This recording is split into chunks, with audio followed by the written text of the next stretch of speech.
Halito, halito, halito. Give me 1 second.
Halito, get down. Get down. Get down. Come here, get down. Get down, bud. Get off my dress, buddy. Get down. All right. Come on, light skin boy. Beat it. This is Kane Bailey, y'all. What's happening? What's good with it? What's good? Get down, buddy. Come on, go over there. Come here. See, look. All right, yeah, because it's Kane, y'all. Got this pause all in the dress. What's happening, beautiful ones? How's everybody doing? Hope everything's healthy. It was a beautiful day in Indian country. Yes, indeed. Cousin Mary had the 101st birthday today. So her and Auntie Sugar, who's 94, we got to take pictures and show them census records, and she got to talking about them ancestors and all that, and she just shouted out the names, and we had a chance to show her. It's absolutely wonderful. She got all her faculties about herself. Um, Absolutely amazing. That was absolutely amazing. How's everybody doing? What's going on out there? So, um, I want to talk about Indians being Indians before the doors rose. And I know a lot of people, well, you know which people, the swagger jackers, they be trying to still build and they don't articulate because they can't put themselves in the narrative, right? So, they end up giving wrong information all in the name of thinking, making it look like they're doing something right. And that could be very, very dangerous, right? So it's like you're giving out this information. If you can't place yourself in the narrative, why should you believe these people? Why should you believe them just because this sound like something cool or something like, because when it really boils down to it, what's everybody going to be doing? What's everybody going to be doing? Because if they swagger jacket, they can't be looking in on their ancestors. They don't have no content. It's in the content that's gonna get put out, it's not gonna have no juice to it. Unless they copying somebody else's style. And it still ain't gonna have that shit the way it's supposed to be. You understand what I'm saying? So that's that at the end of the day. That's that. No, honey, this is a dress. My nightgowns look a little different. I don't know why you're worried about it. Y'all could, you could exit. Um, Anyhow, I don't know who Chanel is.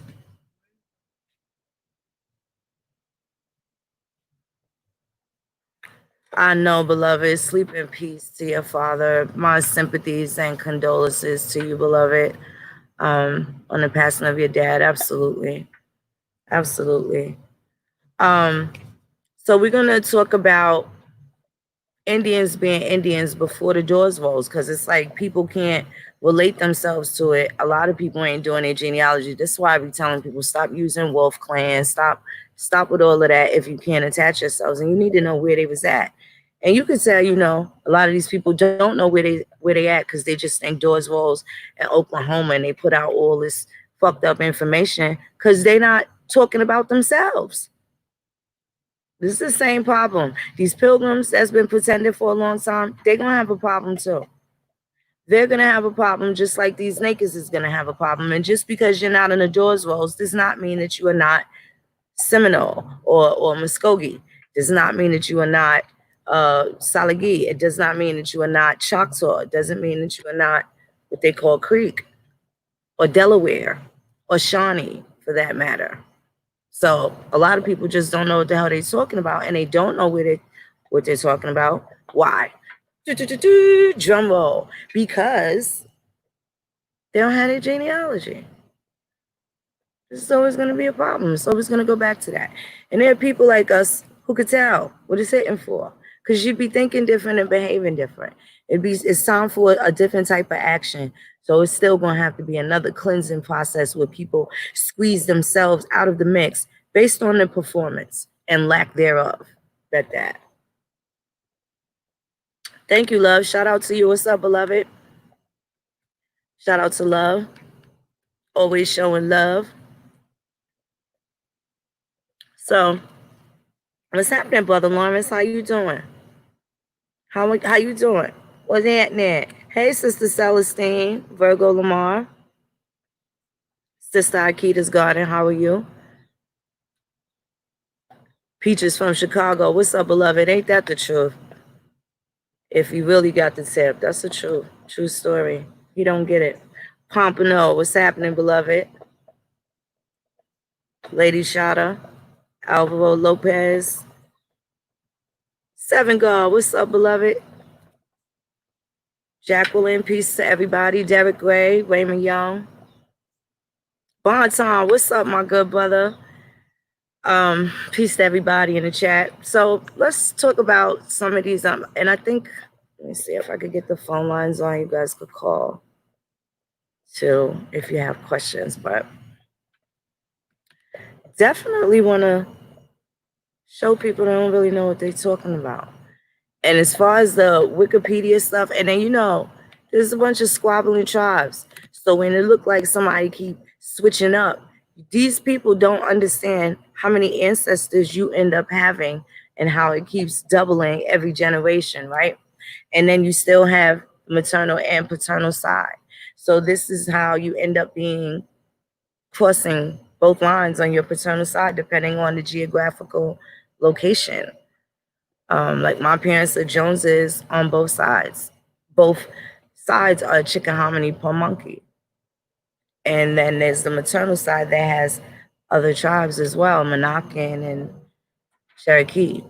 So when you wonder, and then there's the other marriages that end up the Choctaw relativity, and you have all of these different tribes, but a lot of these people didn't get along, and people don't really know the history. They have words. If you notice, 5 killer, 6 killer, very similar to gang culture. Very similar. And these were the eastern bands of Salagi for the most part. They had Catawba Killer, to Woody or something like that. It's a name. And you think that all Indians was down with each other. No, they was having whole life beef. And you want to talk about slavery, and you don't think that people, when they're explaining things, they don't talk about how they moved around. So you wonder, you think Cherokee, you think just Oklahoma, but you don't know where they started from. And Cherokee is a Creek word or Muskogee word for people of different languages or many tongues. And the Cherokee people are also Iroquoian people as well. So people don't necessarily know how they got to where they got to. And they have taken this information, and this will also explain stuff to people that can't are having a difficult time putting themselves in a narrative. You need to know who were the people that went on the Trail of Tears, which war was going on at what time, what was happening in pre-colonial stages with those same ancestors, right? Because you'll see on these treaties where you're related to them. You'll see where they traveled, where they went. There's all sorts of different records that you can rely on to solidify what it is that you have with your genealogy evidence. So, for instance, let me show you this newspaper article. Give me 1 second.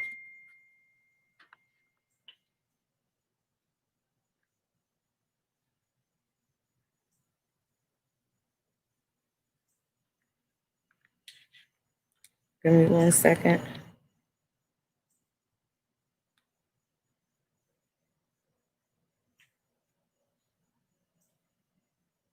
Yo, your uncle tripping right now.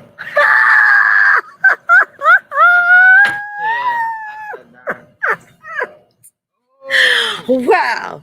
Okay, y'all. Sorry, my uncle just threw me a whole. That ain't even a meatball. That was the whole meatloaf with like gravy and all that. Um. Oh my gosh. Oh my gosh. Yo. Listen.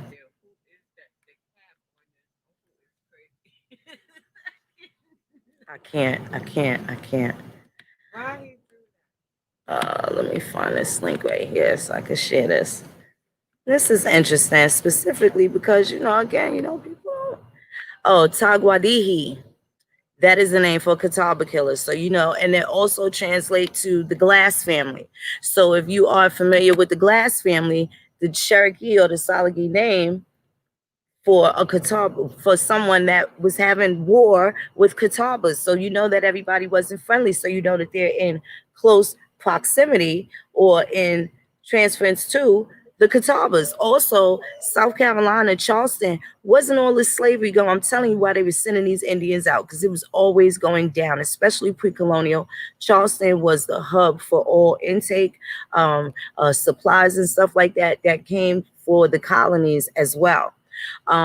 So I have a document of how they talking to, I don't know if it's our uncle or I think it's our uncle Atakula Kula, back in the 1750s. And it was like, it's kind of like it's a harsh letter. It's a subtle, yo, King George saying XYZ, like, and let me just get to it.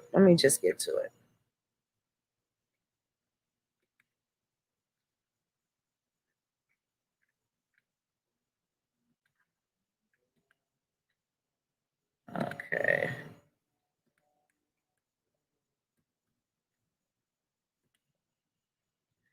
Here it is.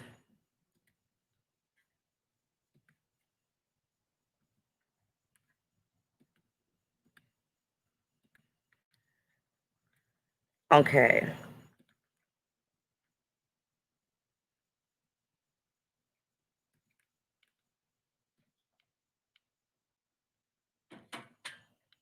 Make sure you can see it.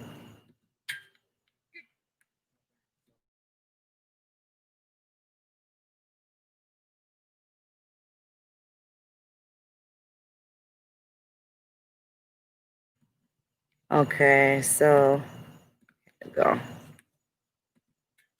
Now this is the Edinburgh Chronicle from Midlothian, Scotland, and a lot of people, some of your ancestors come from out of this town, Midlothian. That is a fact.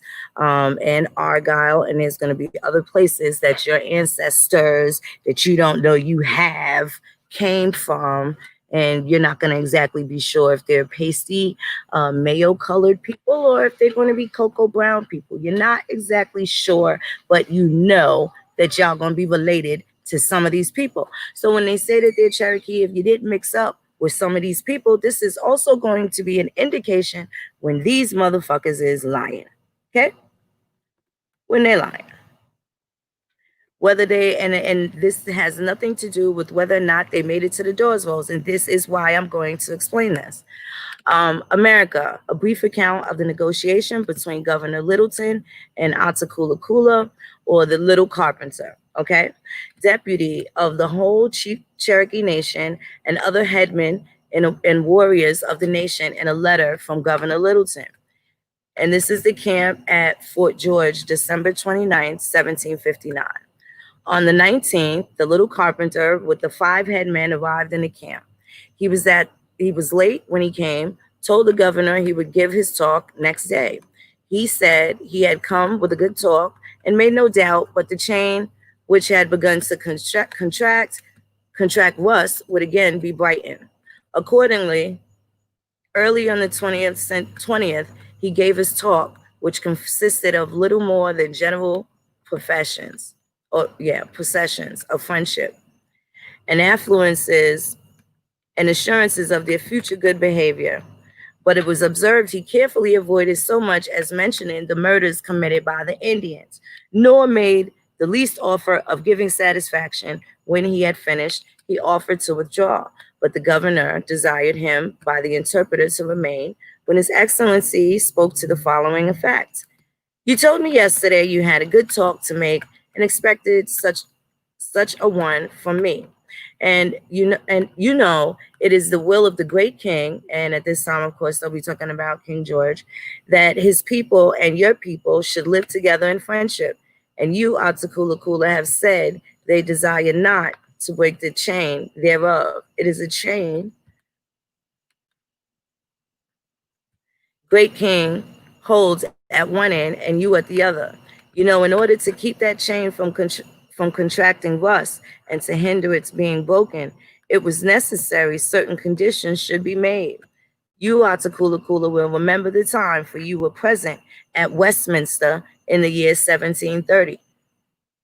Westminster Abbey, they were actually in London, and I have other documentation of that as well. You will see some of them getting baptized, and they are taking on their Christian names at that time as well. Okay? So here they go with the slave names. And here they go with the wondering if every Indian was friendly and what happened to all of them. War happened to all of them. The same story that happened to the Israelites happened to them. The same story that happens to people, so-called black people, that's what happens to them. Think about that. And the Cherokees is all over the place. So when these niggas is talking about they wire and all this other stuff, you gotta show us how you can to us. Right? It's not a diss. It's like straightening out the facts, because everybody's saying all of this and we got something that we dealing with that is not, it's not for play. It's not for play at all. And that needs to be very clear. It's not for play at all.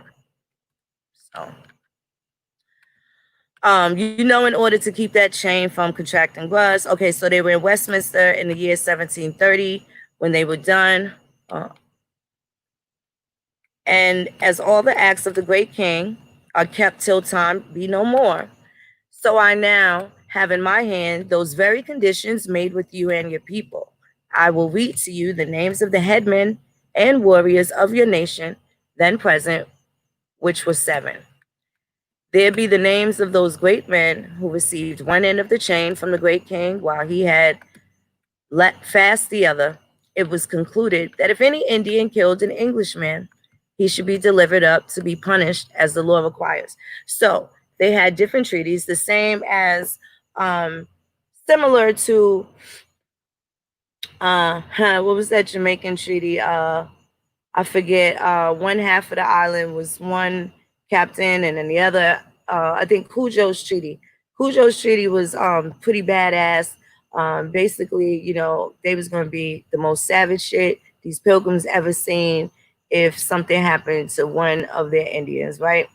And then here, the same thing happened, but these Indians was wild, and so they had these white people under pressure. So all this slavery stuff is going on while your ancestors was busting ass, right? In all these different wars that they call all these other names. So let's see. While he okay, should be delivered up to be punished as the law requires. This was the ancient talk of our fathers. What ancient talk are they talking about? This is 1760. This is Saturday, March 15th, 1760 on the Gregorian calendar. So what ancient talk did their fathers and their fathers have?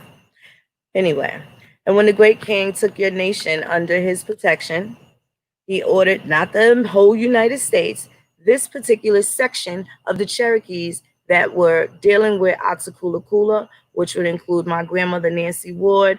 They call her the beloved Cherokee woman. And then you have Moitoy is also going to be thrown in this shit too. So not everything was good. It was nothing really to brag about. So now this explains the daughters of the American Revolution.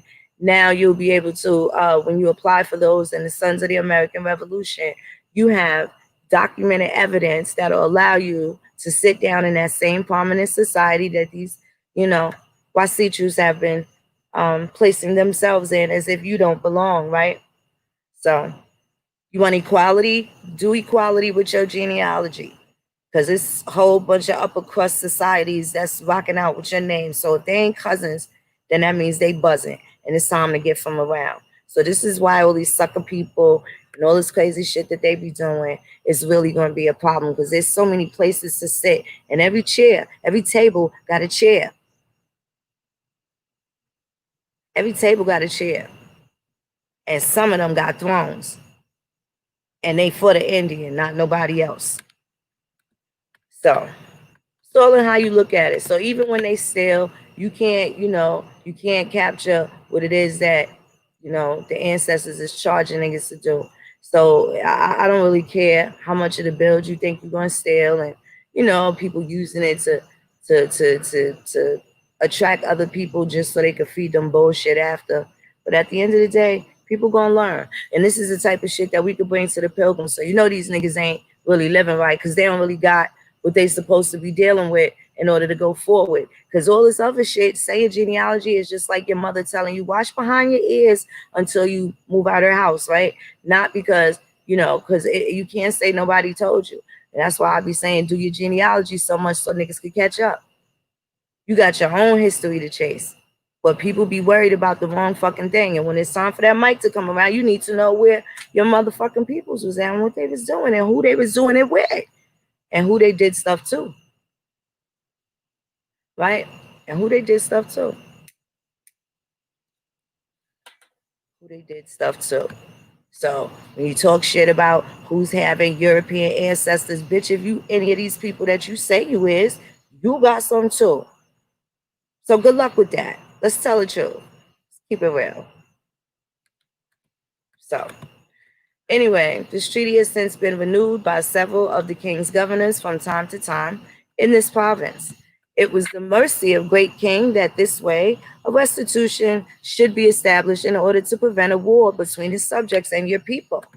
A war might do great mischief and destroy your nation, whereas at any time, by the delivery of the guilty person, the innocent might escape and your people be suffered to live in friendship with ours. In the month of November 1758, 6 deputies from your nation came to Charlestown to settle all matters and make up all differences between our people and yours. They did then engage to observe the words of the acts I now have here, which you know are the same made by the great king.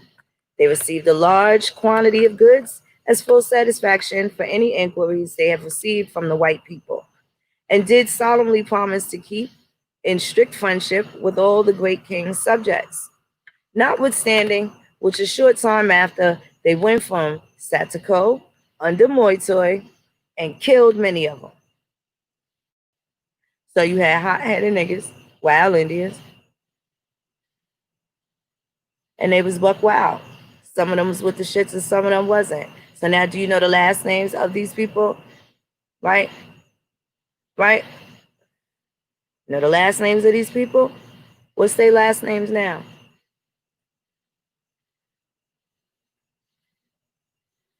What's their last names now?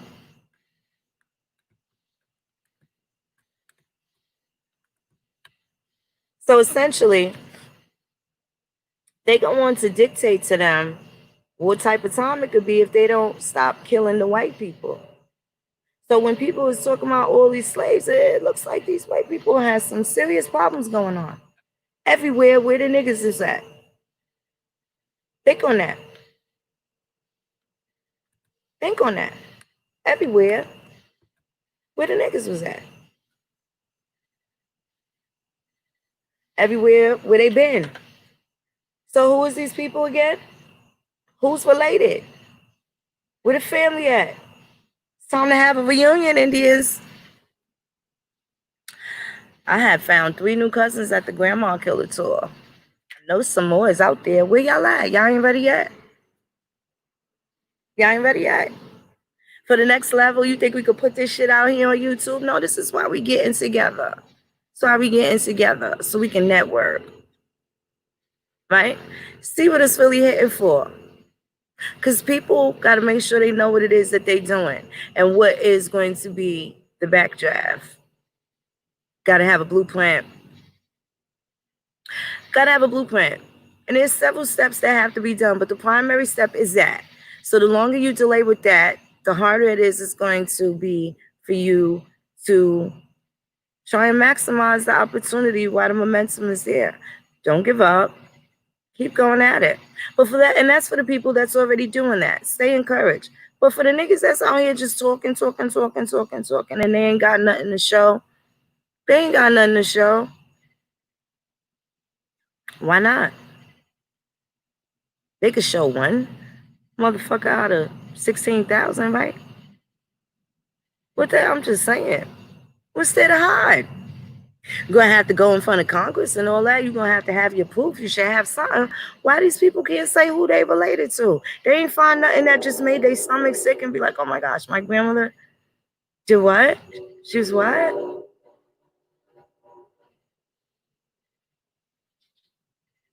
There's a lot of shit going on. Hi, No Love Chuck. What's up, beloved? Yeah, I mean, it's just really, really crazy. Like, what's going on with the... What's going on? I'm waiting for the good brother to come. Go back to that because there's a lot of heat.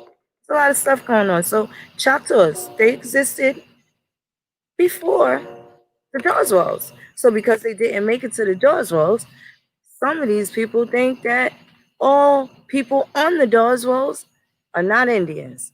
That's a lie too. There's a lot of them that are absolutely not. Right?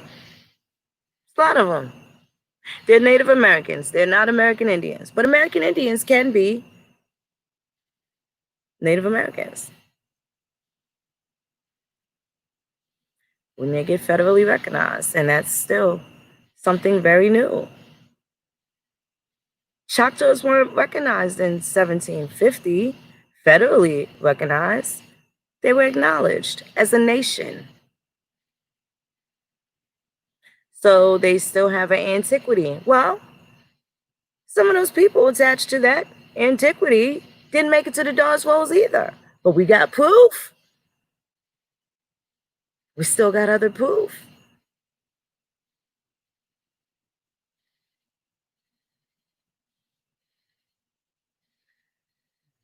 Wow, I know, but that's like, at this point, I don't even tell people anything. I just be like, if you find an African, then you hit the fucking trifecta, because you don't find them. And the military records from 1912 to 1946 during the Department of Vital Statistics, that shit don't fucking count, especially in particular areas. Don't count. So don't buy that shit when it comes to your grandpa. But yeah, it's like, I think I just put I dropped the link in there. I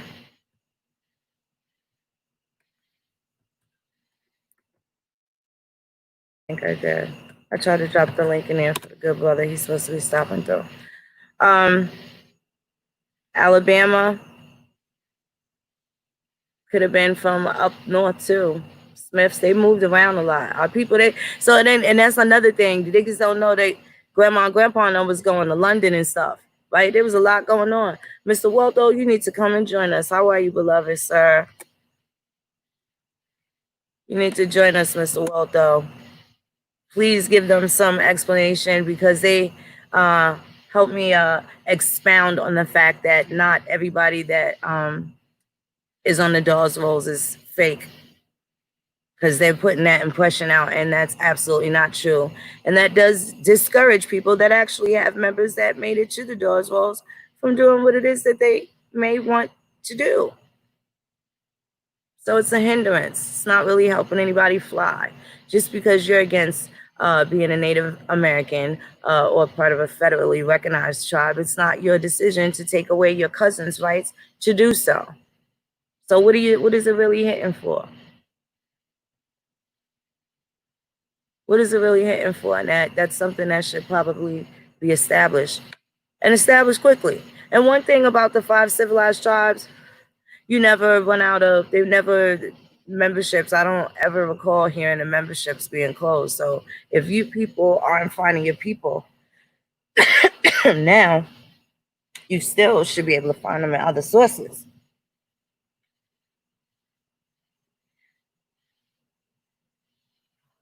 Hold on, I gotta make sure that ain't no bug. Oh, it's the cord to the laptop. I thought something was crawling on my leg. It was about to be crazy. But so now it's going to be where people have to put out. You got to put out. It's go time. It's about to be go time. We got to have some type of tangible information. We need to be able to attach each other as families because we're all still related, nigga. You know what I'm saying? Like, this is what I be telling them Pan-Africans, like, motherfucker, they ain't take everybody in your bloodline, bitch. Did they? If they did, they some bitch-ass niggas. Might have killed 9, but 1 got away. Come on now, what the fuck is going on? And if they all got taken, whose DNA is over there? Can't be true. Somebody's lying. Stop lying to me. I'm not gonna let you lie to me. I'm not gonna let people lie. To me, on me, I don't like it. It's not fair. This is what's happening with these children, and people are not passing down any truth to them. You wanna know why they mad? Give them some damn truth. That'll change a whole bunch. Give them some truth. Hold on, Mr. Waldo's coming in 1 second.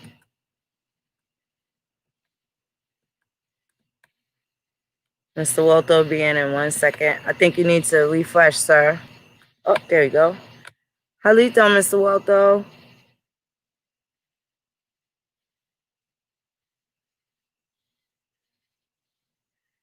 Thoughts on that show would absolutely, this show would be absolutely over. No, it wouldn't be over. I'd be running, like, and all of that. Crash, bang, boom, pow, tripping, trying to get, because I didn't turn the light on yet. So, yeah, it would be bad. The live would still be running, but I'd be Jackie Joyner Kersey, taking flight. Hey, Mr. Waldo, I don't hear you. I cannot hear you.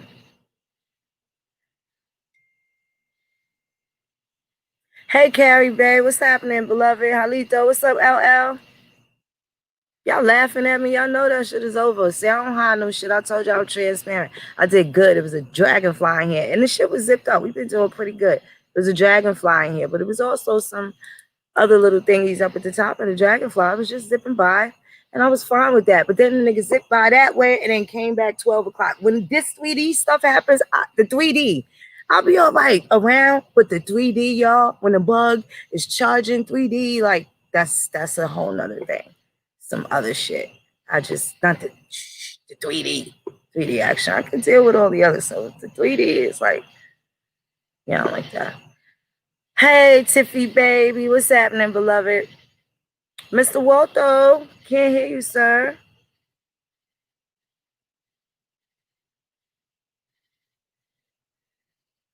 David Taylor, you can call. Because if you had a question in the chat, you wouldn't, you want to call? Let me see. Which phone can I use? I don't know what the other one is right now. Un momento.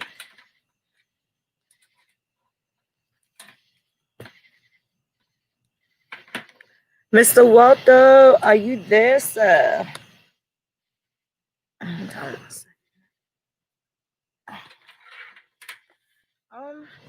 the hell? Maybe I took it in the house.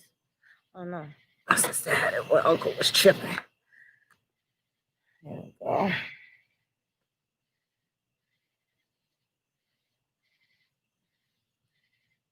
And I don't have that software up to make it completely easier too. Mr. Waldo, oh, he's gonna go out and come back in. Hold on 1 second. I heard a Nitsasapi, Blackfoot. That makes sense. That makes sense. Oh my goodness. Not blood sucking gnats. Damn. Yeah, I'm the girl in the bubble. I'm gonna get a beekeeper suit. Thanks for letting me know. Beekeeper suit in Mississippi. I ain't got that kind of time. This it's like I think they migrated because um mosquitoes, I don't have scars.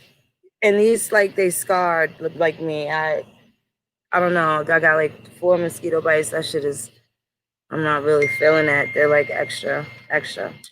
Um hold on, I can get Mr. Walter on the phone, but his connection isn't working that good.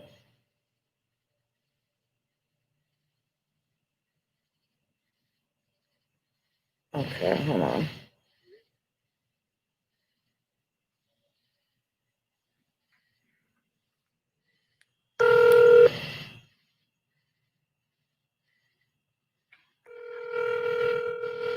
I don't know, his connection might not be right at all. Oh, there you go.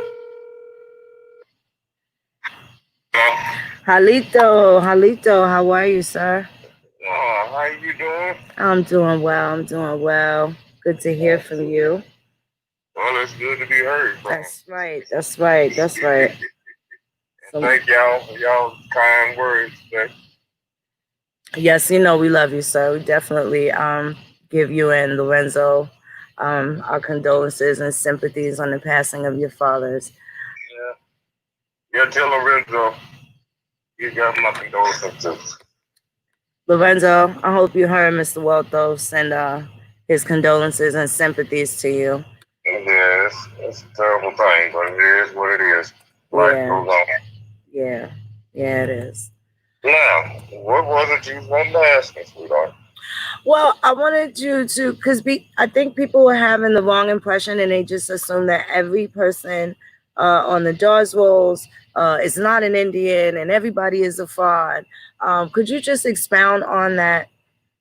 Oh, no, everybody, there are people who are on the Dawes roads that are not supposed to be there. I will admit that. And in some nations more than in others. But for the most part, you're going to have either what they call blooded Indians or you're going to have freaks.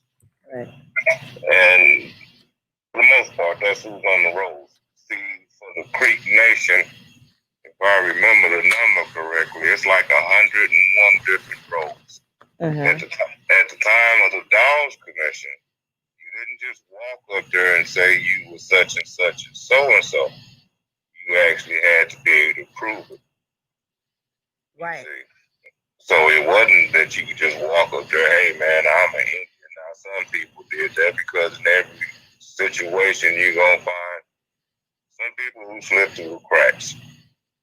But when you went, you can go on the National Archives and you can look through the allotment folders and you can see the interviews that they did with the people as they were coming in to apply for their allotment and become enrolled citizens of the tribe. And you will see from the questions that they're asking, they're very thorough, and they really didn't have a problem telling the whole proceeding to just chill out for a minute. They send somebody 4 or 5 miles down the road to bring your witnesses in. Right. You see? Right. And they was pretty good too, I honestly say. Especially for the Creek Nation. The Creek Nation had a problem from the start. Right. The only authentic role in the Creek Nation at the time of the start of allotment was the Dunn Roll. The Dunn Roll has 1,776 people on it. Right. Those are what are known today as freedmen. But if you take and pull that back just a little bit further, you'll also find that those were the ones known as the loyal Indians. They were the ones that the Treaty of 1866 was written for. The ones that went for the Confederacy, they wasn't included in the Treaty of 1866. Right. So, you know, it's kind of confusing because what it appears to me that they did was the loyal Indians that actually won the Civil War in Right. Oklahoma is what you find on the rolls as freedmen today. See? Right.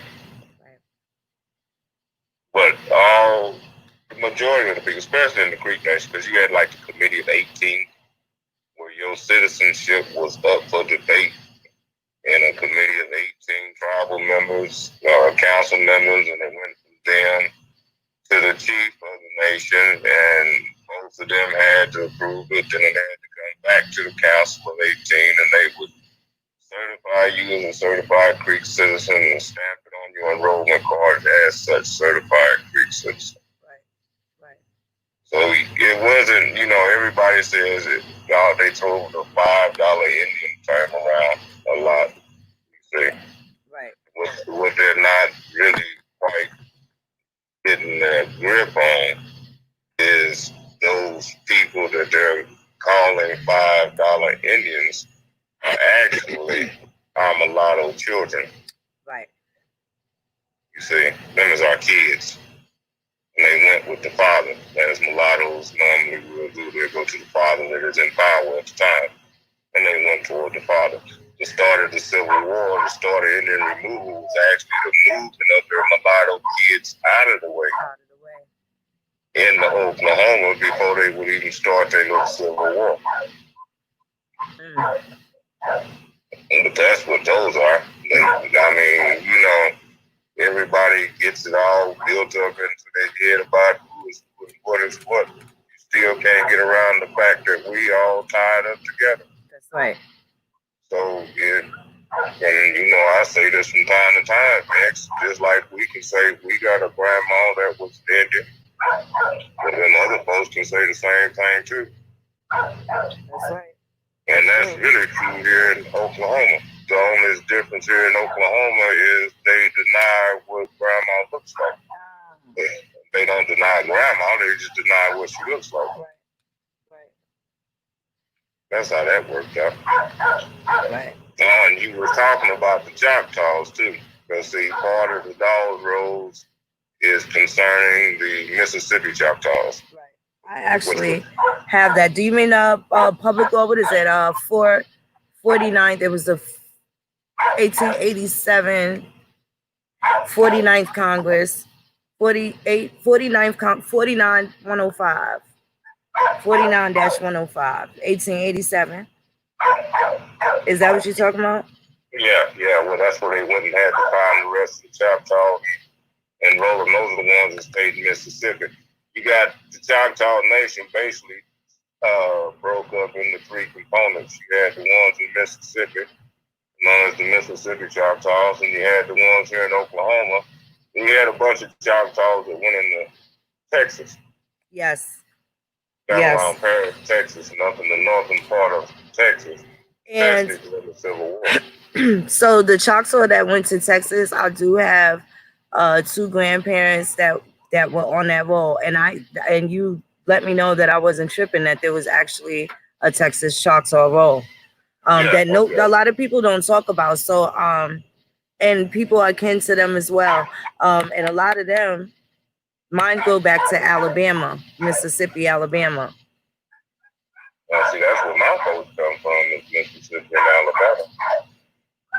But we got here, the earliest one was from 1834.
know that's There we Murphy go. case too. There we go. Okay, we're back, Mr. Waldo. Yeah, completely froze. Oh, okay. Well, you know that Murphy case just blew up the Dawes commission, right? Yes. The McGregor case. Yes. Why don't you tell them a little bit about the Murphy case, Mr. Waldo? Break it down for them. The Murphy case? Yes. Long-standing Murphy case. Yes. Yeah, the Murphy case, I told Chief this a long time ago. They based the Murphy case on the exact right way they should have based it. And let me break this open for you a little bit. This dude named Patrick Murphy is a Creek Nation citizen. Killed another Creek Nation citizen on Creek tribal land. The state of Oklahoma picked up the prosecution of him. They were going to give him the death penalty, and he decided to fight the death penalty by challenging the Dawes Commission's work in Oklahoma as far as dividing up the nations and allotting the land. And his contention was really quite simple. The Dawes Commission had no authority in Oklahoma to do anything. Right. And he was exactly right. Because they didn't have the ability to do nothing in Oklahoma. That was more for the Indians that was up north. If you go and look, you'll see following pretty quickly behind the Dawes Act is what is known as the Curtis Act. Right. And the Curtis Act is where you find the devil. Because it's through the Curtis Act that they stole the land from the Indians from the beginning. That's what the whole allotment process was for. 19 million acres, if I remember right, that belong to American Indians. Yeah. 19 million. Yeah. Sounds about right. And the other, the white folks and the black folks, they wanted a piece of that land. Yep. And that caused a whole big old commotion, especially in the Creek Nation. It was almost civil war in the Creek Nation again. Wow, West. Huh? I said, wow, West. Well, you know, after William McIntosh made that land deal with the federal government against Creek traditions, they made it a law that anybody that tried to provide the Creek Nation's land again, they were going to kill him.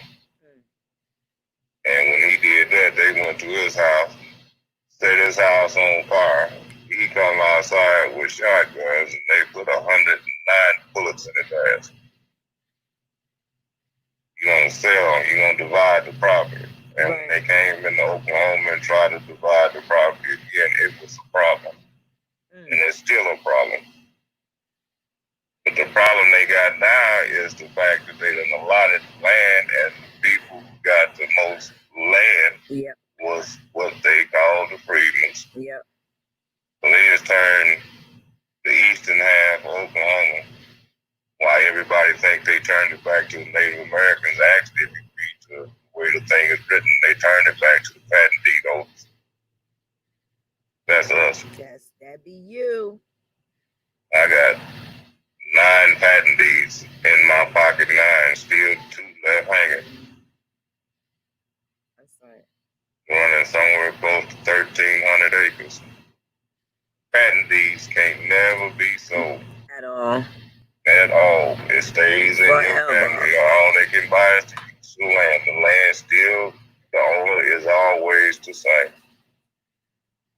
And that's why the Curtis Act is going to fall next, because the Curtis Act was them going to the courthouse, having you declare non-Indian, pulling your land out of trust, applying taxes to it, and then selling your land for back taxes, and you don't find out nothing about it until they come to take it.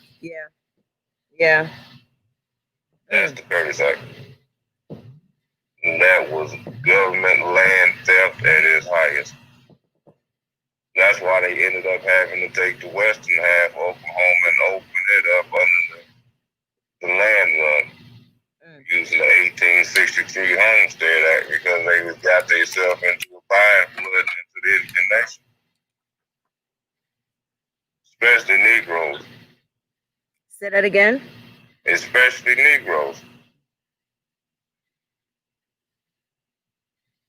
See, they were coming as the oppression was getting stronger and stronger down in the Southland. They was coming up into Oklahoma. And as they was coming in, they was joining up with their families that was already here. Right. And the numbers were starting to scare everybody. Right. That's right. You see? That was like a little migration. And see, there was another pretty good sized migration coming out of Oklahoma, going into Canada. Canada. Yes. Yes. Yes. They went up the West Coast to Oregon and stuff. Yes. And Canada changed their immigration laws. British Columbia or Vancouver. Yes. Yep, made them change it. There's Choctaws in California as well. So yeah. Oh yeah. Well, now there's a whole bunch of us that left Oklahoma and went out to California doing the Dust Bowl and stuff. And a lot of them were with the Mormons when they left. Yep. Mississippi. That was a Mormon. Yep. It's kind of crazy. He had a hole in his head from a stick that fell out of a tree and stabbed him in the head. Dang. Wow. Yeah. And that's a crazy story. He was out in the woods cutting a tree down.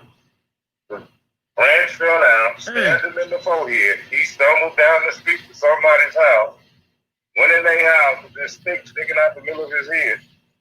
And they laid him in the back room and thought he was going to die.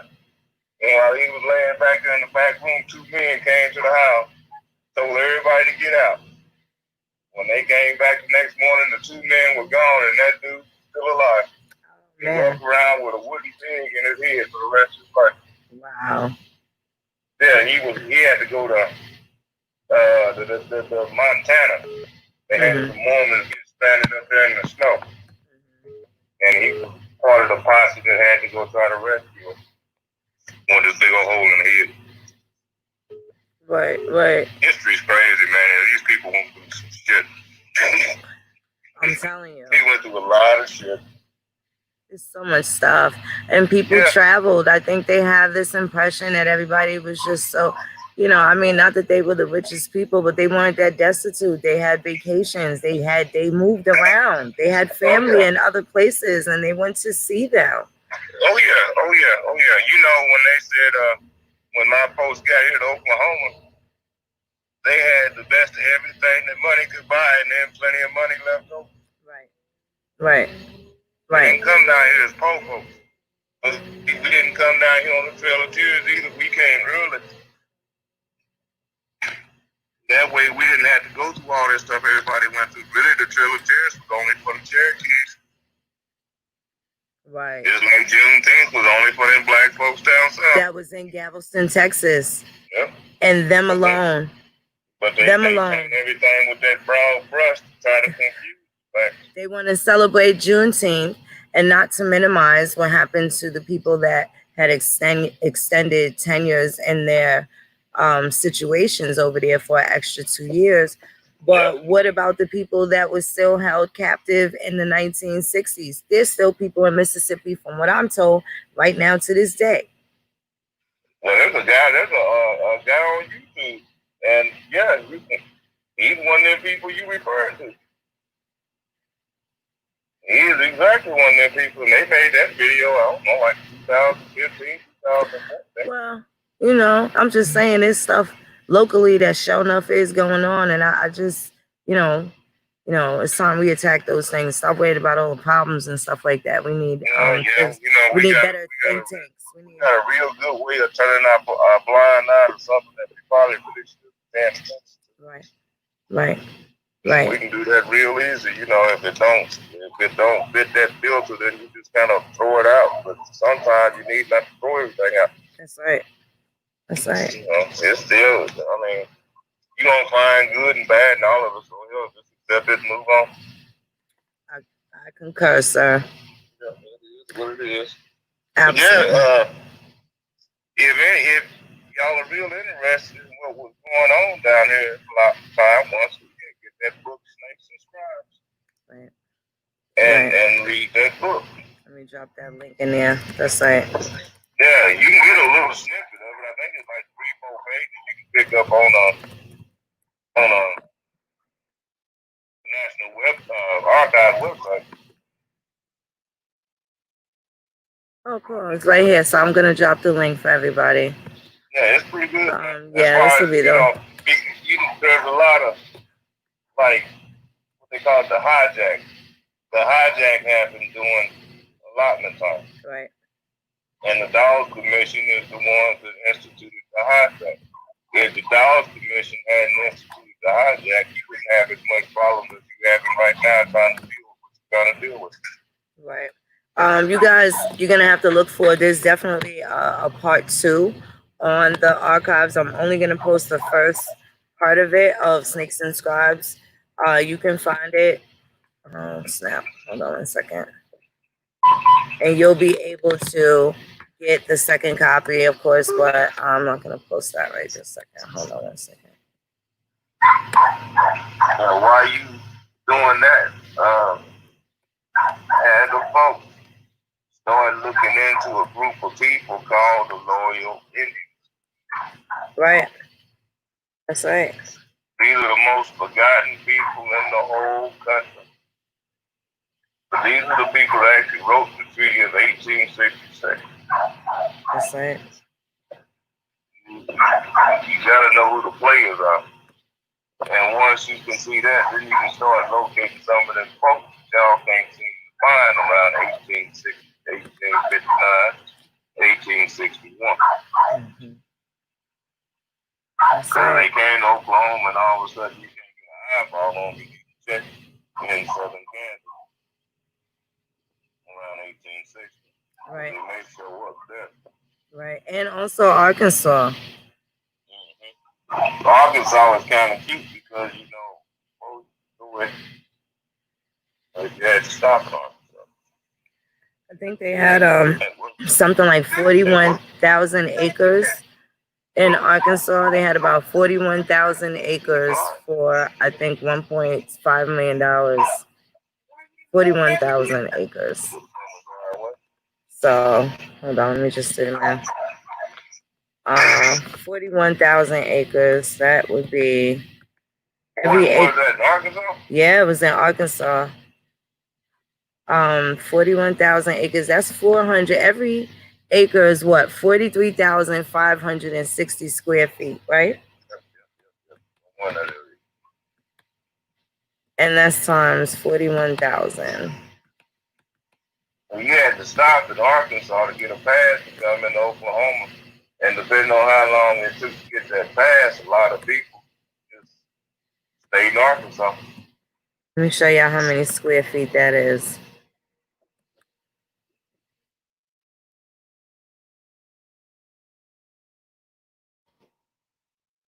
That's a lot of square footage, ladies and gentlemen.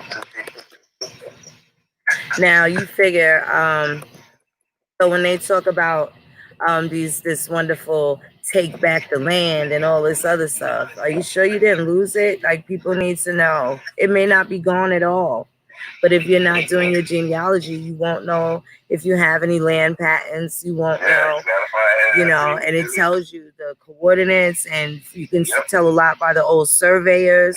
A lot of times them surveyors came up missing too. The Indians, they would scout them surveyors. They was not playing with them, slicing off little pieces of land, and a lot was happening.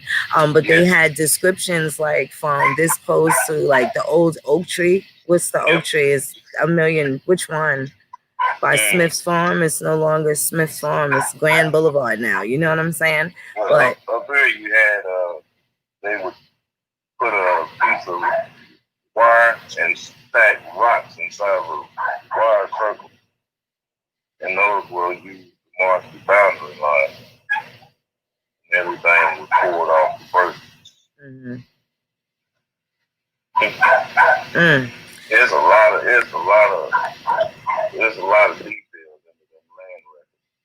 But I'm gonna tell you, if you got Choctaw relatives and you can find the land patent. That land patent is going to be for 360 acres. Right. That's right. That's what the allotment was under the Treaty of Dawes back in 360. Allotment under the Dawes Commission was 160. Notice you got two different animals you're dealing with. The first one was set aside by treaty, and the second was set aside by death. Wow. Here's an interesting question. How big is Indian territory? Huh. This is a question that's going to have to be answered real soon, because now that the Supreme Court has ruled in person's favor, that brings all the Indian territory into question. Right. No matter how big is Indian territory, the next is Oklahoma, the next is the eastern half of Oklahoma. The western half of Oklahoma was given to the Plains. And they just wholesale stole their stuff. Then the ones who actually find still living on the reservation. Right. So, then was to the Plains, but you still got Kansas involved in that, because that was in. You said Kansas? Nebraska. Part of Missouri. That's right. Missouri. Part of Colorado. See? Yeah. So now this can get real interesting when you really start looking at what Indian territory is. That's right. And wait a minute, excuse me, California and Wisconsin is also Indian territory. And the difference, and I learned this in California during one of my little highway patrol stunts or border patrol stunts, but they have California is in their jurisdiction though. Like you are in there is no arguing jurisdiction when you talk about Indian territory in California, just so you know. Really? Oh yeah, that is correct. And Washington State too. I didn't know that. Oh yes. Oh yes. Oh yes. There's several exceptions, and it's only 6. There's 6 of them that are exceptions. Really? Mm-hmm. So they're on the United States jurisdiction or state jurisdiction? Yes, indeed. State jurisdiction. Wow. They just wholesale stole that shit. Hi, Jack. That is correct. That is correct. See, I don't know. These folks think they're going to get reparations, but once you get reparations, you're still going to prove your genealogy. Yeah, they got to have a name. Was Bessie your grandmother? You can't pick one. Yeah. Who was your grandmother? That slave lady, Negro man, Bill? Who was your granddaddy? You still going to need a name to cash out. Well, now what's going to happen is a lot of people going to go there trying to find that slave, but they ain't going to find it. Because, you know, other than the loyal priests, the next group of people that seem to be the most forgotten about is what they call the free people of color. Right. They don't never come up in the conversation. You get slave conversations. That's you right. Get white folks conversations. Right. You get Mexican conversations. Right. You'll even get Asian conversations. You don't get a free person of color conversation, and you don't get a loyal Indian conversation. Well, maybe I'll do a build on that. I've done Free People of Color a couple of years ago. I've done it several times, and I will certainly always bring them up. But now I will definitely will do a piece on loyal Indians too. Yeah, well, see, and because they're the ones that actually won the Civil War in Oklahoma. Man, that's true. They're the reason for the 1866 treaty. They had a guy on there, his name was Harry Island. Now, of course, that was 1866, and things have changed since then. But I had an employee once, and his name was Island. And homeskillers would wear the term black and put meaning to it. You see? Right. And that bloodline stayed pretty clear the whole time. So now you look at some really dark skinned Indians that wrote a treaty in 1866. That's right. That's right. That put a stop to the Civil War that was going on in Oklahoma. Because that wasn't the same Civil War that was going on in the rest of the country. They tried to blend them two together, but they wasn't. That's right. You had that was two different animals, man. Two different skirmishes. Exactly. Exactly. I don't think people really understand that. You know, folks then forgot a lot what they thought they knew. And then they misremember what they know now. Because if you let them think about it now, and they're going to tell you that all the Indians fought with the South. Right. And that's a bald-faced law. And it's a Chickamauga war. That's a fact. That is an absolute fact. They leave out the good juicy part, because see, when they leave out that part, then they get a chance to leave you out. They leave the spicy meatball out, right? I know it. Then you get left on the cutting floor. Right. They run off with the president. And they've been working that same routine all the time. They ain't got the one book. And we got the same book. What you see now, what you see then, they had shite, niggas run around. Ain't nothing but the same poop warmed over, huh? That's all it is. That's all it is. Everybody keeps looking for new people. It ain't new people. The same people that was getting in, it's the same people getting back. Getting to it. And they have the same help. And that's a lot of these people that's putting out this bad information. Yes. And they purposely do that so that they can turn the masses against their opportunity to get exactly what it is that they're looking for. These people have a defeatist attitude, and they are the woe is me and don't nobody care, so much to the point that they will not care about themselves or their kinfolk. They want to turn everybody into booty meat. And it don't make no sense. Yeah, they out there. They been out there. They ain't going nowhere. Just like Bill saying, you just got some shiesty people out here. They usually gonna show up whenever you think you done got close to heaven or paradise. Yeah. Always a snake in paradise. Oh, they won't be hiding this story for long, because we're writing it already. It's already written and it's well done. It's gonna be a well done piece. Bunch of pieces. You know, she don't say nothing about it. She got a real old book. She says she got from France. And the book is only halfway done. And I was sitting there reading that book one night, and I asked her, I said, how come this book ain't finished? She said, that's the part we're going to write right now. They waiting on us. So y'all, we was writing the book. We writing the pages as we speak. That is correct.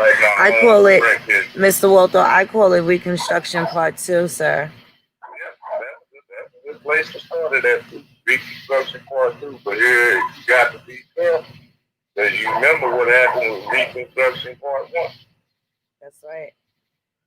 And if you're not careful, Reconstruction Part 2, they'll mess around and end up the same thing. So we gotta take pride in ridding ourselves of the doodle bugs. Well, and see, I don't know. Sometimes I wonder if that's just small stuff, because just as soon as you kill 50 of 50 more gonna better. And now you done lost the time that you spent killing that 50 that you could have used putting on something else.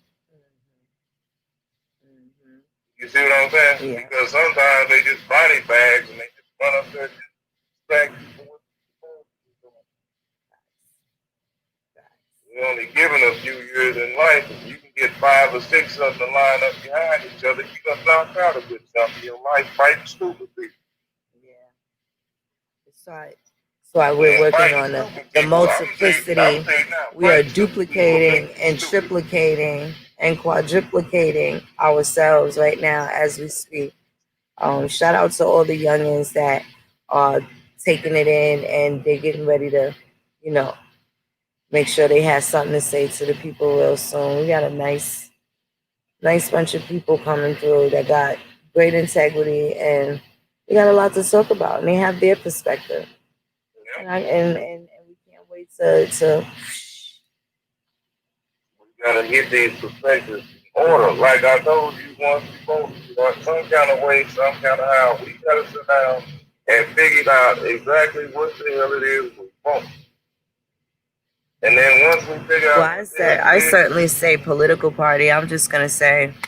Well, and that, and or certainly a super PAC. I can agree with a political party, except that these other folks are going to do everything they can to gain political success. Well, that totally depends on the people, though, doesn't it? It's a different thing at stake. It's a different thing at stake here. It's a different thing at stake here. I don't know how many of us it is all together. You see what I'm saying? Well, I would say access to about the last count was 40,000, but it's really mostly like 120,000. Well, now listen to me. If you can get 100,000 signatures on a petition, I wouldn't even get a signature. I would go straight to the business. We can get a super PAC easily. I would rather get a super PAC. Okay. Let's do that. Now, what's our first step? You want me to send it to you? I got everything. Step A to Z. Step A to Z. And with depending on what, and if I'm going to be in this state, I would have to get bonded, which I can do. Okay. So, and any CPAs. Yeah, send me that. Let me look at it because we have to come, well, we're going to have to come up with what's going on, what we see wrong, and how we see people.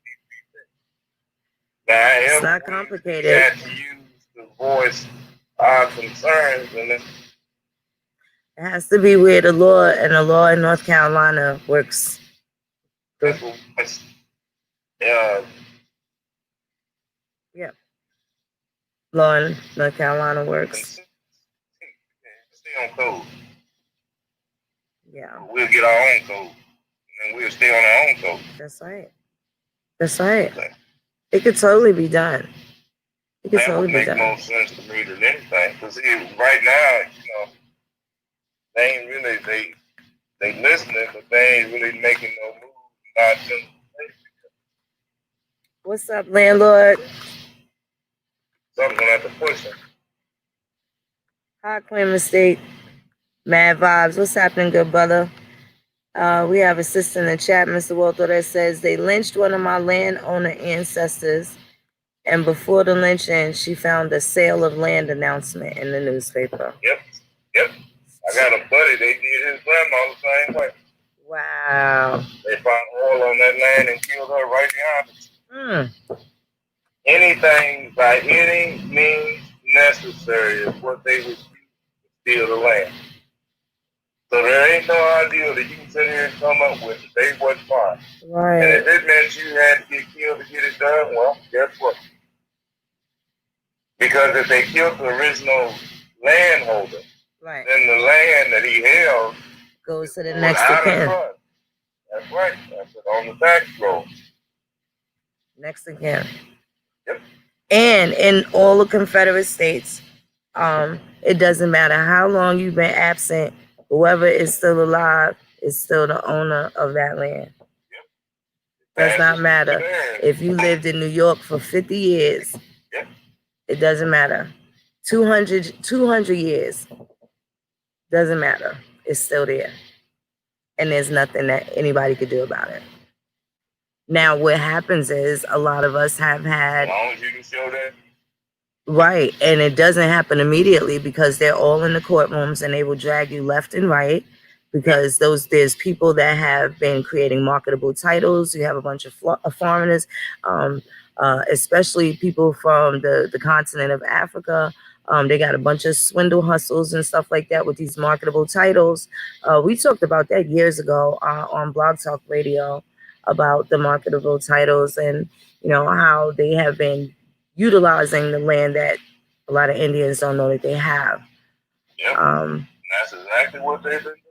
And if something has been, and you'll look in those constitutions, especially the homesteads, and it blatantly tells you that you have to get just compensation. So for instance, if there's like a Walmart or something, you have to get what the equivalent of today's money is at the close of the stock market that day. Yep. Yep. At the close of the stock market. So whatever time the Dow closes, that would be at what rate you would get and paid. See, this is the reason why they don't want you to know who spot. Right. You see? And this is part of the deal that they made with the Native Americans in Oklahoma. Yep. Because they don't say nothing about trying to reclaim that land. Well, there is a stipulation in the Oklahoma Constitution that pretty much sums up the day that this Murphy case was solved. And it talks about that territory going back to the Indians, the original, people that it was designed for. So, because that verdict blows up the Dawes Commission, that means that the Dawes Commission is and the roles that they created. That's right. Now open to challenge. Right. Right. You know what I'm saying? If I can challenge the Dawes Commission itself, then I can challenge the work of the Dawes Commission themselves. Now let's get back over to the census cards, because on the bottom of some of those census cards, you're going to see a little stamp that says certified pre-citizen. Right. And it's going to give you the date of that certification. Right. In this case, Murphy was dealing with the Creek Nation specifically and with Indian territory generally. Right.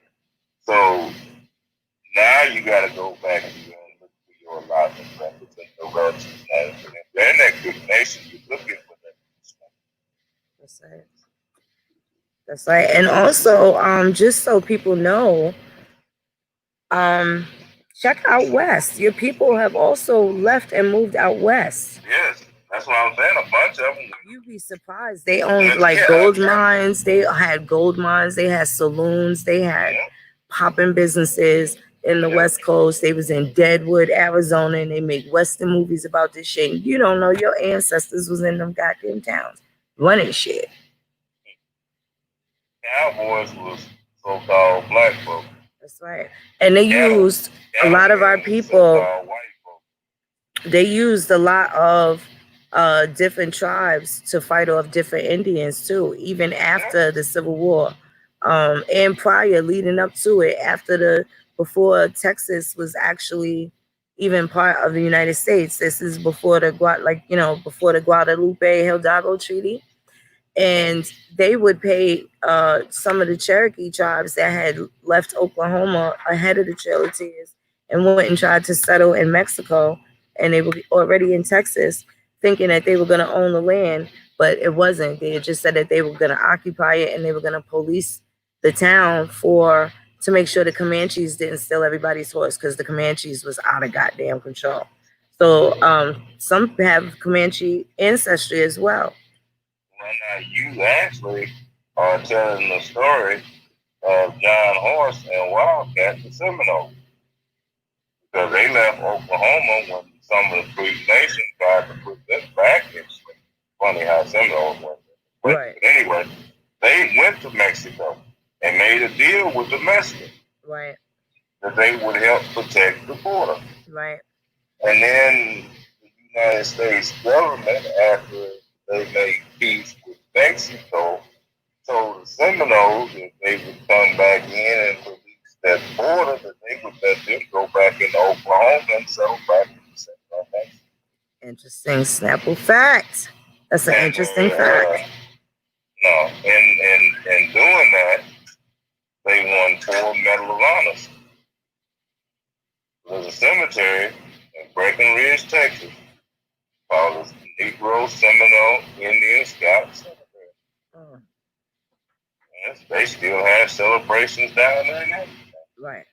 But these was the Seminoles, the black Seminoles, Kickapoos and Cherokees. It was some of them. Sock and Fox. It was a lot of Fox too. Sock and Fox. A mixed bag of Indian tribes. See, this is what you'll find. That's right. In southern Kansas with the Laurel Creeks. It's a mixed bag of members of different tribes. Yes, it is. And they came together. Yep. But the Seminole Scouts, when the United States finally got control of that part of Texas, they was around Fort Clark. They closed Fort Clark and just left it stranded right there.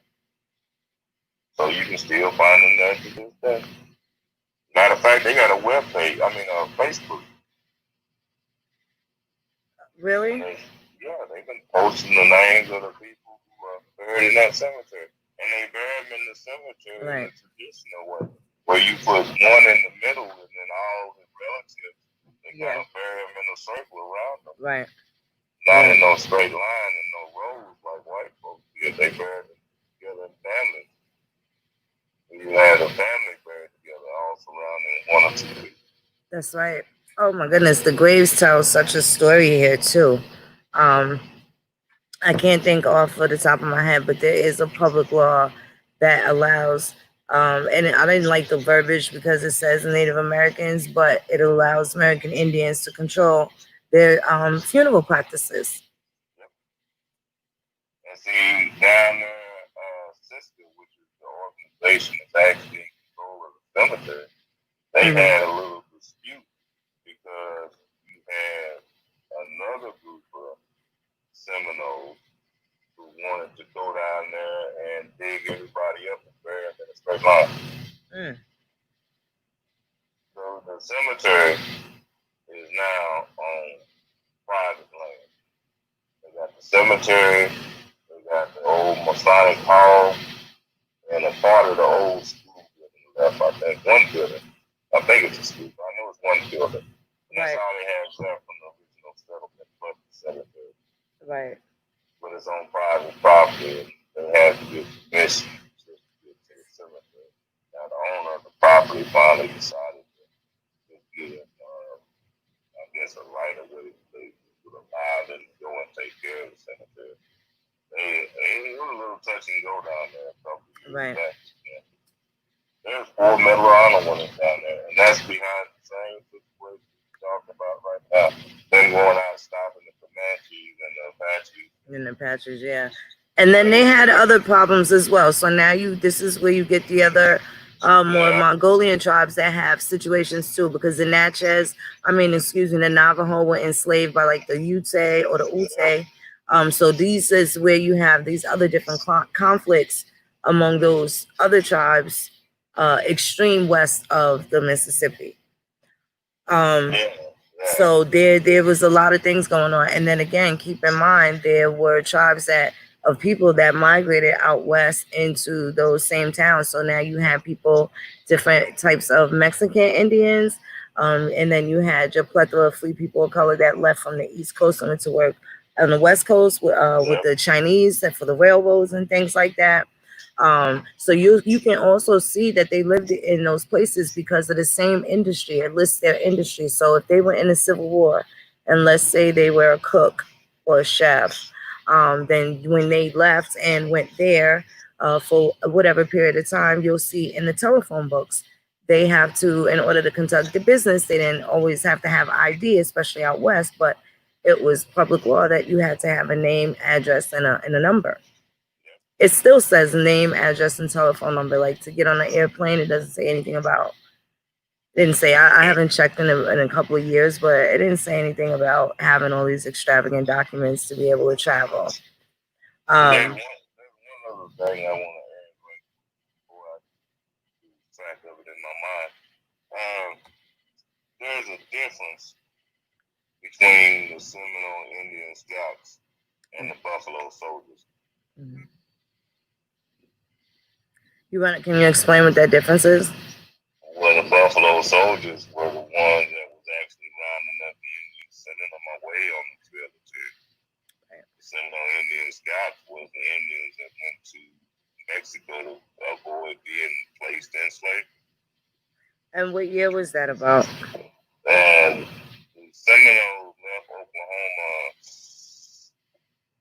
around 1848, 1849. That's the same pivotal. That's the exact same time frame. That's the exact same time frame. Of the treaty, right before the annex of Texas over to the United States. Yep. They went right before Texas got started with Texas wanting to be Texas. Right. Right. You see?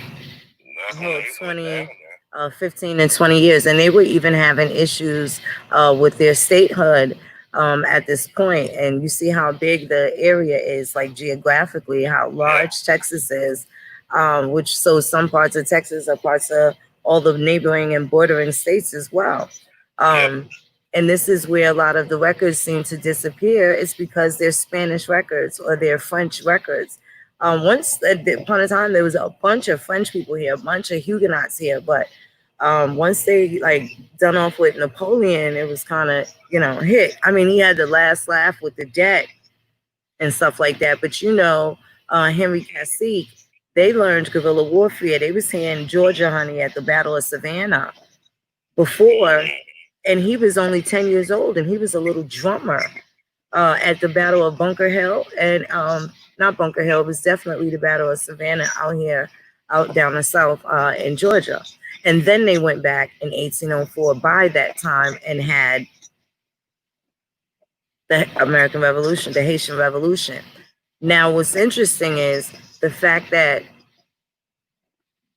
the regiment that they come from is very skewy information. So he could have very well been here, because now what we know to be a fact is there was several places that they were going to go. Some of them, they actually tricked them and had them, try to desire settling and being missionaries somewhere else.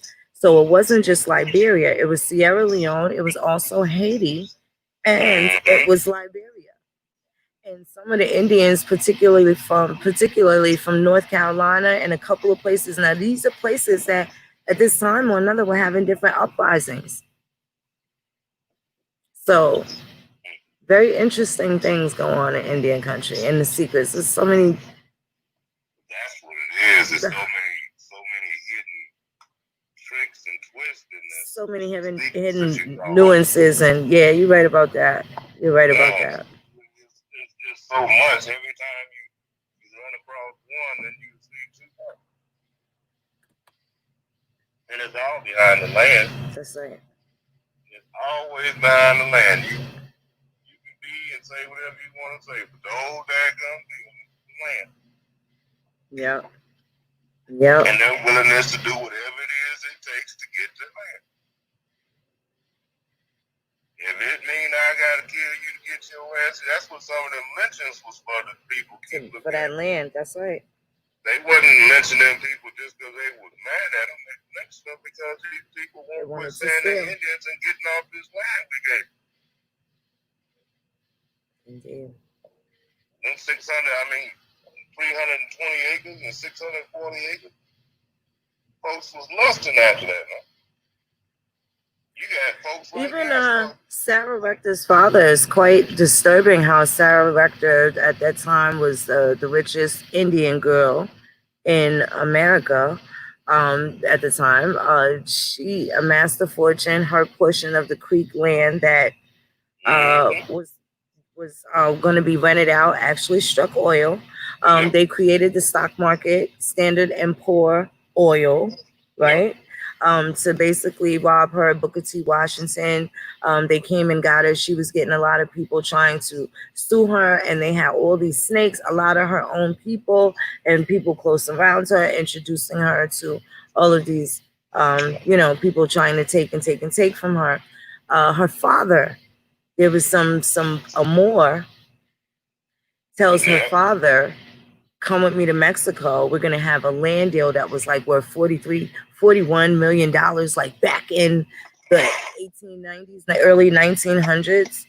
And they ran through with Bass Weaves too.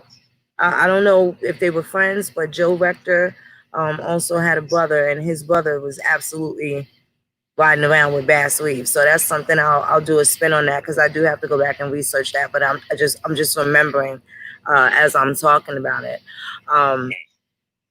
But they took him to Mexico and they killed him. He died in Texas. So now when they say they took him to Mexico, his body ended up being in Texas. So was Texas Mexico? It very well could be. Even though this was in the early 1900s and Texas was still a state at 60 years. Like it's only 50, 60 years old. There's one interesting question about Tulsa, which is where Sarah's allotment was. and that race riot in 1921. Because everybody talks about how wealthy Black Wall Street was in Tulsa. Right. Don't nobody talk about how it got so wealthy. That's right. You see? That's right. That wealth was built on something. And what it was built on was them land patents that they gave us when they did the allotment. That's right. Now, I'm not the greatest statistician in the world, but I know if them folks had to get up in some airplanes to drop bombs on them people down there on their street, people down on their street was raising hell. You know it was a serious thing. You know Yes. It was a serious thing. Yes, otherwise you're not going to drop bombs on your own folks. And then again, let's also look at what the law says of Oklahoma. See there, if you look, there's something very, very magnificent about it. And it talks about military power being assigned to Oklahoma. Still to this day, haven't really defined the attachment to it, but it does exist. There is absolutely an attachment. What is the breakdown of it? I haven't really went back to it, but I'm sure if we go back, we got to hit it again. That's the kind of thing that you have to keep beating up a little at a time, because it's like, what are they talking about? Just like South Africa controls commerce in several different states. These are corporate things, right? Not the people. These are the corporations. So when people say they understand a corporation, South Africa, the company, has jurisdiction, right? The South African minister has jurisdiction over the state of Georgia, Mississippi, Louisiana, New York, Maryland, Virginia, and someplace else. Shit, you know. I didn't know that. Yeah, let me get it. Hold on one second. I'm going to drop the link right now. Hold on one second.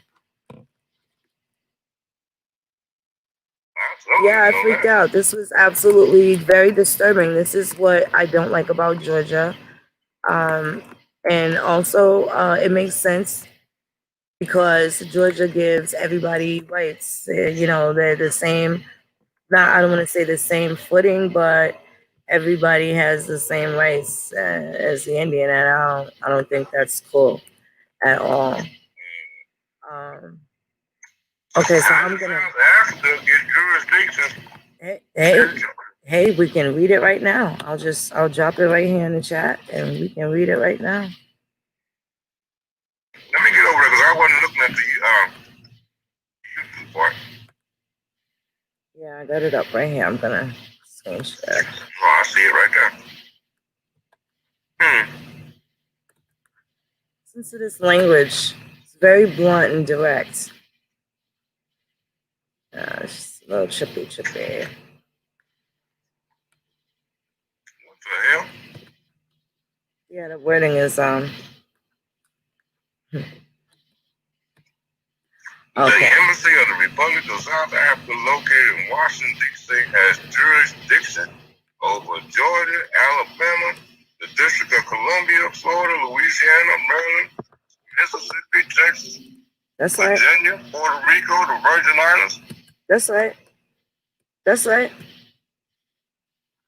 What they talking about, Mr. Waldo? You read that. You read it yourself.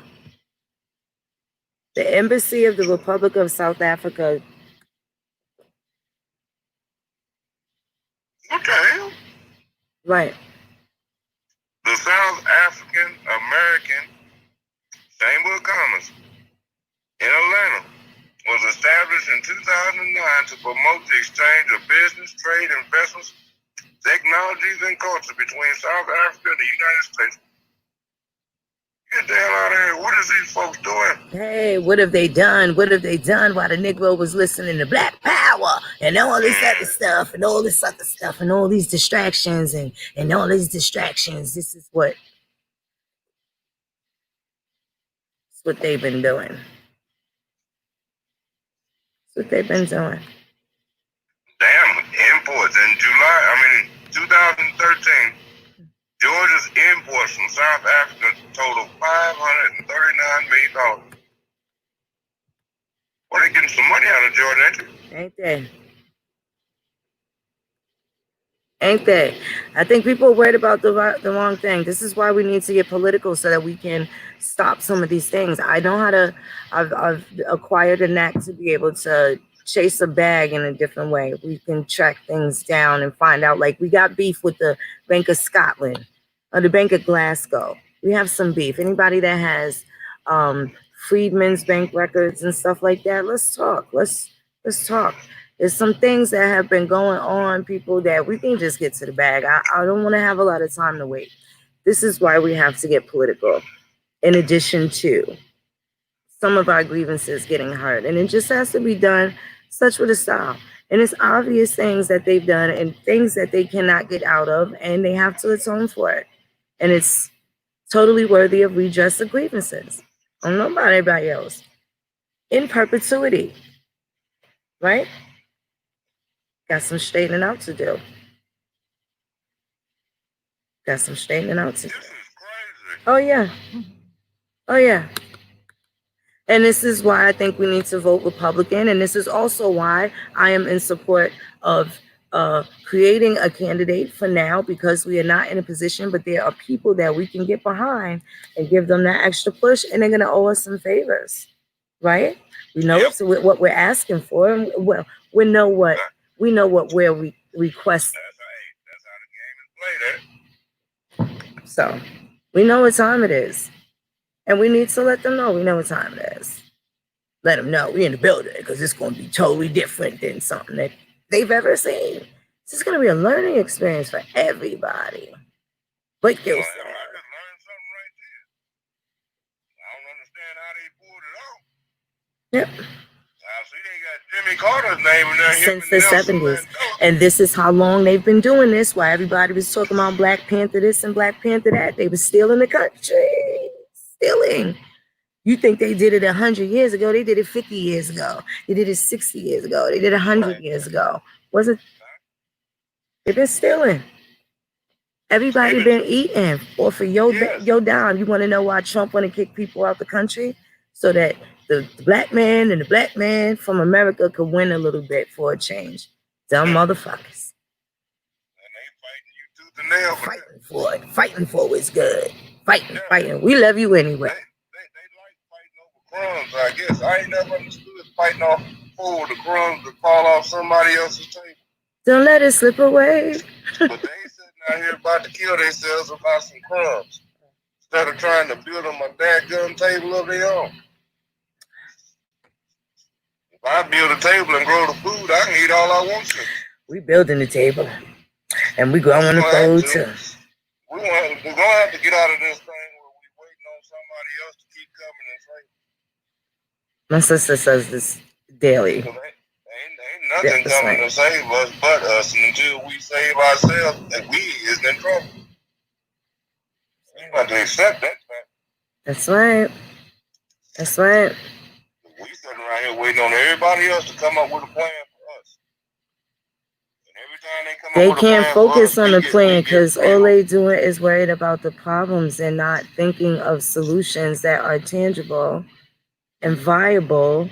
And also it's a spiritual disconnect, because people are not looking to do the right thing. They want to be more than what it's hitting for right now. Now is the time for high vibrations to take over. This is where the good guy is supposed to show the rest of these doodle bugs what it's hitting for real. What it always was. It was true. It's a different shift in momentum and dynamics that we're supposed to be taking opportunity with, and the ancestors have granted us that. And these are people that we can name. These people we can name in our own history books. I don't know how people want to mess with that. It's a whole different activity you ain't never opened up spiritually, because you haven't honored them. You gave your own deities up. Deities up. Yeah, you did. They turned that into something evil and to be despised. But that was yours there. They took yours and gave you theirs. And you've been weak ever since. Very, very. And the time is like, so now, like, you better do something, because they're going to create another fucking wave and have people sleep for another 50, 60 years. That's going to fuck y'all up for another 7 generations. And that's what they've been perpetuating for a very long time. That was part of our traditions where we planned for those things. We haven't planned for those things at all. We've been abusing the planet. We got plastic everywhere and all types of shit that's never going to leave the planet, just like here and shit like that. And believe it or not, that's why a lot of some of y'all Indian tribes was getting kicked out the villages because they was nasty like the foreigners. They was getting kicked out. Oh, you going to jail, bucko. Talk shit, you getting scalped. You going on a tattoo, bucko. Facts. That was policing their own people. Yeah, the Cherokee, they were like Maroons. So who are these people related to? Because they were like police. They was coming through. Some of them had slaves. Some of them was letting them go. And some of them was killing people to let the slaves beat them. And some of them was like, you got to go back. Henry, you got to go home. You got to go back. It's crazy. The craziest stories ever. Like, you just don't know. And sometimes, like I said, the same thing goes for everybody in the world. If you think you Chinese, you might be able to connect yourself to Bruce Lee. If you say you from Egypt, what is King Tut's descendants' last name? There has to be somebody alive from that kind of bloodline, even though didn't he die like 14 allegedly, whatever. But I'm just saying, it's a Mansa Musa. What's their names? They got names right now. Then people still balling. Do you know who they are? Are they part of the families that end up oppressing you? These people have been perpetuating this fraud for quite a long time. Lots and lots of people are involved, and they're not all mayonnaise colored. Let me just let you know. Yes. I see somebody said, what is your take on the Supreme Court ruling?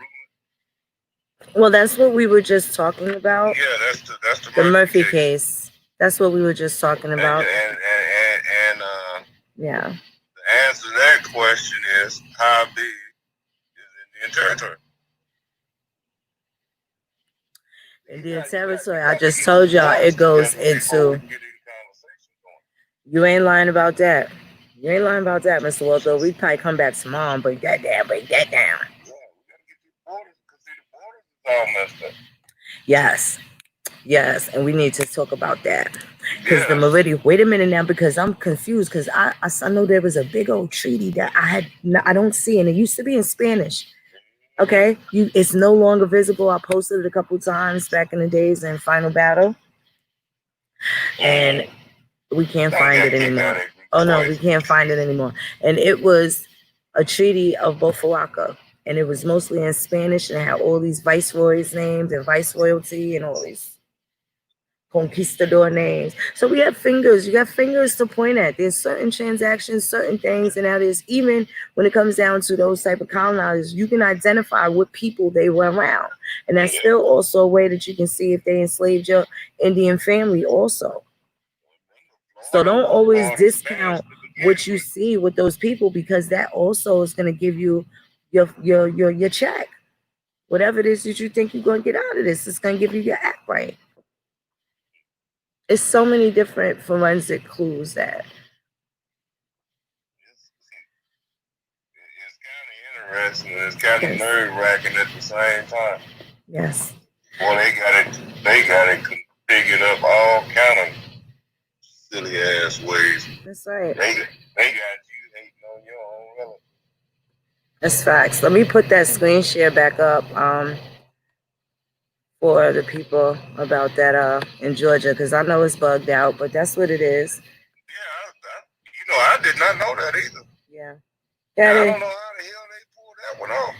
I'll tell you how I found it was crazy. It was actually my Google phone spying on me. Okay.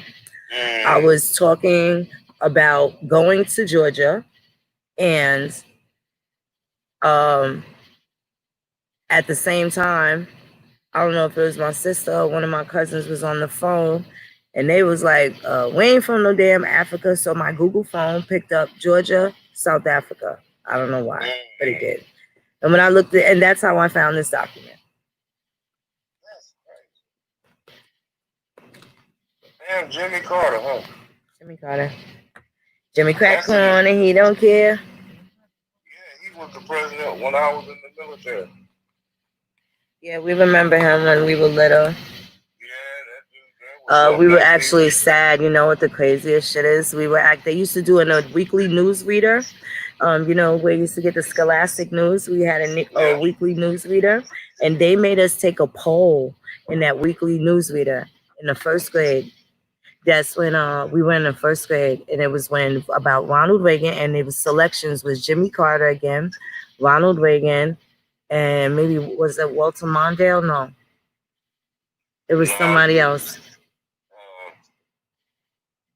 This was 79, 80. This was Reagan was president from 80 to 80.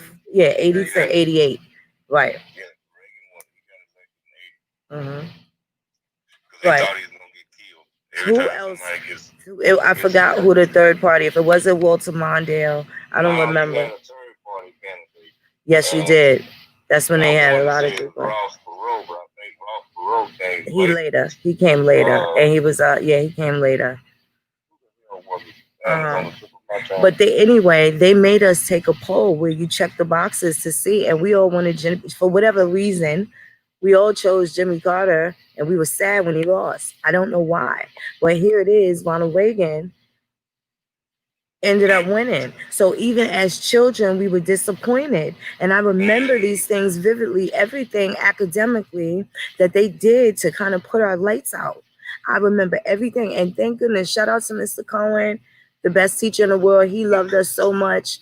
And for what his eyes saw during the crack era, he just wanted to make sure he didn't ask no questions. He just wanted to make sure everybody was good, that he changed grades so that he wouldn't leave a lot of us.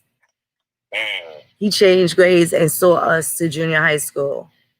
And like the things that man did as a teacher, he's like a whole Coach Carter for real. And he's a whole white man, but he was like the shit. So our gym teacher, we got pictures of them still to this day. They're still alive. Our third grade teacher, we still stay in touch with them. I happened to be in California the last time, but we still stay in touch. The gym teacher that we had also, like we had, they were great. They were great to us. They really were. And that was a troubled time. And those are probably the best academic experiences that we had. And they completely challenged us. And they definitely made the experience go different, to the point where we always thought that academically that's what we were going to be around until high school. Everybody knows the high schools in New York City. You take the bus at 14. The city is tough. You go all over the place. You can have school in Brooklyn or the Bronx, even if you don't live there. It may take you an hour to get to school or 2 hours to get to school. Sometimes you see students leaving for school at 5 a.m. And it's freezing cold outside. You got to take the bus. Hope nobody don't take your coat. Like, it was just a lot. Everybody had an East Side high at that time, and then of course everybody had the place that they wanted to be, the school that everybody thought was elite,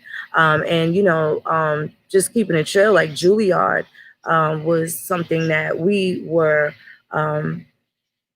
absolutely destined to be in. You know what I'm saying? And we had so many challenges that worked against us, like in the most ridiculous way.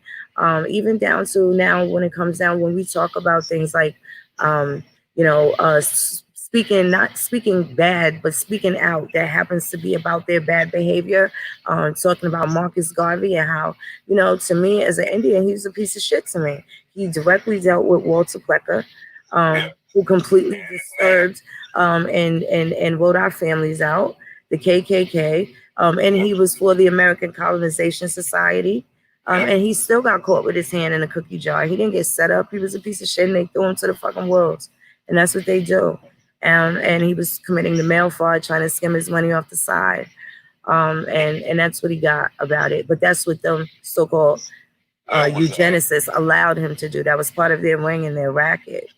And if people knew that, if people didn't have the same those problems at that time, and if Rico was around for that, do you know the damage? Well, Walter Plecker ended up getting hit by a truck, but there's still, things that have happened and occurred under different administrations that have never been answered to. Again, tangible things that you can hit at. It stands the shadow boxing. stories about the old laws still left on the book. Right. And we don't never really go back and look at all them old laws left on the books. Some of them old laws left on the books can still turn around and bite you in the butt. That's right. That's right. And now, again, in a lot of states, well, it's happening in Georgia, and the people of Georgia should not let it happen. Is after the Ahmaud Arbery case, they're taking away the private citizens thing. That's what they're looking to do.